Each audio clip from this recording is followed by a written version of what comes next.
ହେଇନି ଚଉଦ ବିଲ୍ ତ ପି ଏଇଟା ଲଗ ଆଉଟ୍ ମାନେ ହେଇଗଲା ହେଲା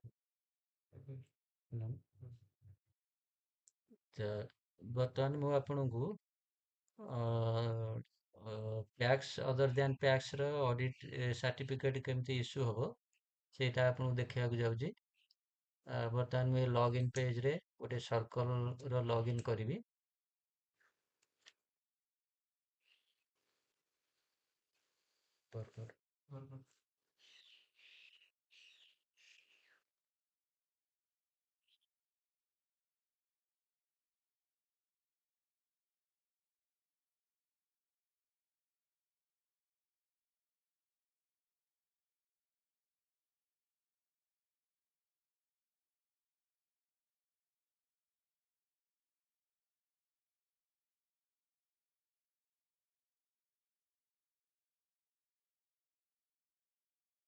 ବର୍ତ୍ତମାନ ମୁଁ ସର୍କଲ୍ ଲଗ୍ଇନ୍ କଲି ୟୁଜର୍ ଆଇ ଡ଼ି ପାସୱାର୍ଡ଼ ଦେଇକିରି।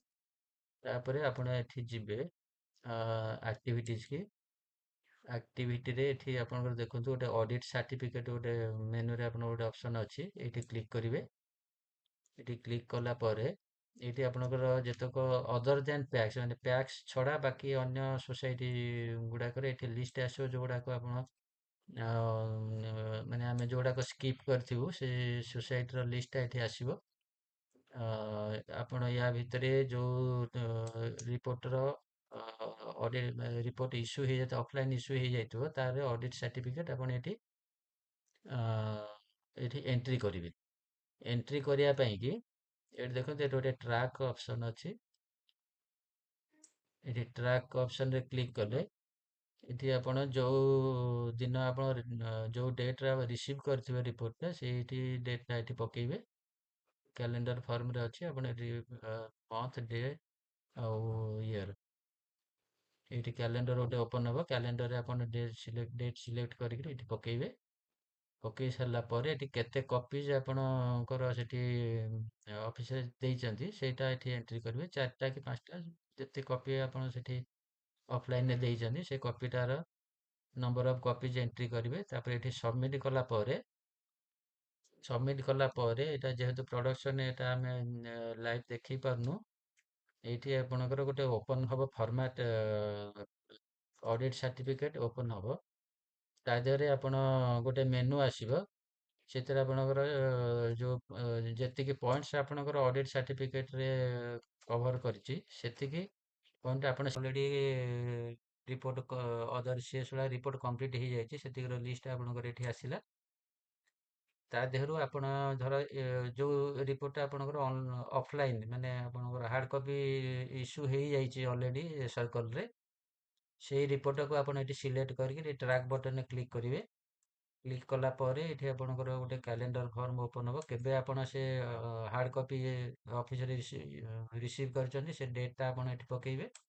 ତାପରେ କେତେ ନମ୍ବର ଅଫ୍ କପିଜ୍ ଏଠି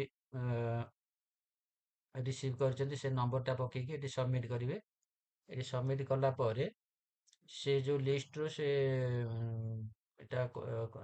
ଲିଷ୍ଟରୁ ବର୍ତ୍ତମାନ ଆପଣଙ୍କର ଏଇଠି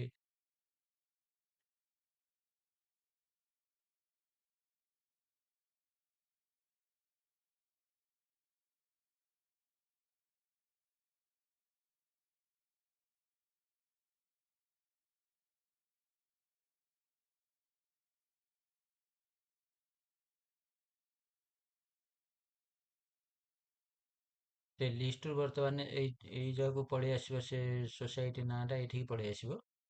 ଏଇଠି ଅଲରେଡ଼ି ଆପଣଙ୍କର ଗୋଟେ ରିପୋର୍ଟର ଅଡ଼ିଟ୍ ସାର୍ଟିଫିକେଟ୍ ଇସ୍ୟୁ ହେଇଯାଇଛି। ବର୍ତ୍ତମାନ ଏଇଟା ବ୍ଲକ୍ ହେଇଯାଇଛି। ଏଠାରେ ଆପଣଙ୍କର ଆଉ କିଛି ଚେଞ୍ଜ କରିବାର ନାହିଁ, ଚେଞ୍ଜ କରିପାରିବେନି। ତାପରେ ଏଇ ରିପୋର୍ଟଟି ଦେଖନ୍ତୁ ଏଇଠି ଆପଣଙ୍କର ଗୋଟେ ଅଛି ଏଇ ରିପୋର୍ଟଟା ଇସ୍ୟୁ ହେଇନାହିଁ। ଅଡ଼ିଟ୍ ସାର୍ଟିଫିକେଟଟା ଏଣ୍ଟ୍ରି ହେଇନି ବର୍ତ୍ତମାନ ପର୍ଯ୍ୟନ୍ତ। ଏଇଠି ଆପଣ ଏଠି ସାର୍ଟିଫିକେଟ୍ ଟାଇପ୍ ଏଠି ଇସ୍ୟୁ କରିବେ, ସରି କ୍ଲିକ୍ କରିବେ। କ୍ଲିକ୍ କଲା ପରେ ଏଇଟା ଅଦର ସିଏସ୍ ବୋଲି କ୍ଲିକ୍ କରିବେ। ନହେଲେ ଯଦି ସିସିବି କି ୟୁସିବି କି ଆପେକ୍ସ କୌଣସି ସୋସାଇଟି ଯଦି ଆପଣ ରିପୋର୍ଟ ତାର ଅଡ଼ିଟ୍ ସାର୍ଟିଫିକେଟ୍ ଇସ୍ୟୁ କରିବାକୁ ଚାହୁଁଛନ୍ତି ତାହେଲେ ଏଇଠି ସିଲେକ୍ଟ କରିବେ। ଆଉ ଅଦର ଦ୍ୟାନ୍ ପ୍ୟାକ୍ସ ଆଉ other than UCB CCB and apex ହେଲେ ଆପଣ କେବଳ ଅଦର ସିଏସ୍ ଟାକୁ ଧର ଡବ୍ଲ୍ୟୁସିଏସ୍ ହେଲା କି ଇଣ୍ଡଷ୍ଟ୍ରିଆଲ ସିଏସ୍ ହେଲା କି ଅମ୍, ଆପଣଙ୍କର ମିଲ୍କ ପିସିଏସ୍ ହେଲା ତାହେଲେ ଆପଣ ଅଦର ସିଏସ୍ ସିଲେକ୍ଟ କରିବେ। ତାପରେ ଏଠି ସାର୍ଟିଫିକେଟ ଟାଇପରେ ଏଠି ଦେଖିବେ ଆପଣଙ୍କର ଅଲରେଡି ଏତିକି ପଏଣ୍ଟସ୍ ଅଛି ଅଡିଟ୍ ସାର୍ଟିଫିକେଟରେ ଯୋଉ ଯୋଉ ପଏଣ୍ଟ ଆପଣଙ୍କର ଦେଖିବେ ସେ ହାର୍ଡ କପିରେ ଯୋଉ ଯୋଉ ପଏଣ୍ଟ ଗୁଡାକର ଆପଣଙ୍କର ମେନସନ ହେଇଛି ସେ ସବୁ ପଏଣ୍ଟ ୟା ଦେହରେ ଅଛି ଆପଣ ତା ଦେହରୁ ସିଲେକ୍ଟ କରିବେ।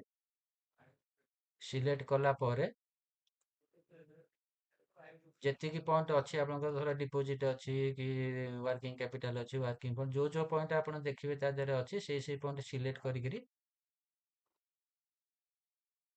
ଏଠି ଏଠି ପ୍ରୋସିଡ୍ ବଟନ୍ ଟା କ୍ଲିକ୍ କଲେ ସେଇ ପଏଣ୍ଟ ଗୁଡାକ ଗୋଟେ ବ୍ଲାଙ୍କ ଫର୍ମାଟ ଆସିବ ସେଇ ପଏଣ୍ଟ ଗୁଡାକ ନେଇକି ଗୋଟେ ବ୍ଲାଙ୍କ ଫର୍ମାଟ ଓପନ ହବ। ବ୍ଲାଙ୍କ ଫର୍ମାଟରେ ଆପଣଙ୍କର ସେଇ ଯୋଉ ହାର୍ଡ କପିରେ ଯୋଉ ଡାଟା ଅଛି ଅଡିଟ୍ ସାର୍ଟିଫିକେଟ ସେଇଟା ଆପଣ ଏଣ୍ଟ୍ରି କରିବେ ତା ଦେହରେ ଏଣ୍ଟ୍ରି କରିକିରି ସବମିଟ୍ କଲେ ସେଇ ରିପୋର୍ଟଟା ଆପଣଙ୍କର ଅନଲାଇନରେ ଇସ୍ୟୁ ହେଇଯିବ। ସେ ଡାଟା ଆପଣଙ୍କର ଯୋଉଠିକି ଯିବା କଥା ସେଠିକି ଟ୍ରାନ୍ସମିଟ୍ ହେଇଯିବ। ଆଉ ତା ତଳେ ଗୋଟେ ଅଡିଟ୍ ଫି ର ଗୋଟେ ଡାଟା ଆପଣଙ୍କୁ ଏଣ୍ଟ୍ରି କରିବାକୁ ପଡିବ। ଯୋଉଟା କି ଆପଣଙ୍କର ପ୍ରତିବର୍ଷ କିଛି ଯଦି ଚେଞ୍ଜ ଅଛି ଆପଣ ଯୋଉ ଅଡିଟ୍ ଫି ର ଯୋଉ ଆଉଟଷ୍ଟାଣ୍ଡିଂ ଆପଣଙ୍କର ଏମାଉଣ୍ଟ କିଛି ଯଦି ଅଛି ତା ଦେହରେ ସେଇ ରିପୋର୍ଟରେ ତାହେଲେ ସେଇଟାକୁ ଏଣ୍ଟ୍ରି କରିବେ। ଏଣ୍ଟ୍ରି କରିସାରିକି ତାକୁ ସବମିଟ୍ କଲା ପରେ ଅଡିଟ୍ ଫି ର ଡାଟାଟା ତାର କନସର୍ନ ଯୋଉ ଜାଗାକୁ ଯିବା କଥା ସେଠିକି ପଳେଇବ। ଆଉ ଏଇଟା ଆମର ଆକ୍ଚୁଆଲି ମାନେ ପ୍ରୋସିଜିଅର କେମିତି audit certificate other than tax କେମିତି ଇସ୍ୟୁ ହବ। ଆଉ ଏଇ ପ୍ରକାର ପ୍ରୋସିଜିଅରରେ ଆପଣ ତାକୁ ଏଣ୍ଟ୍ରି କରିକିରି ଇସ୍ୟୁ କରେଇବେ। Thank you.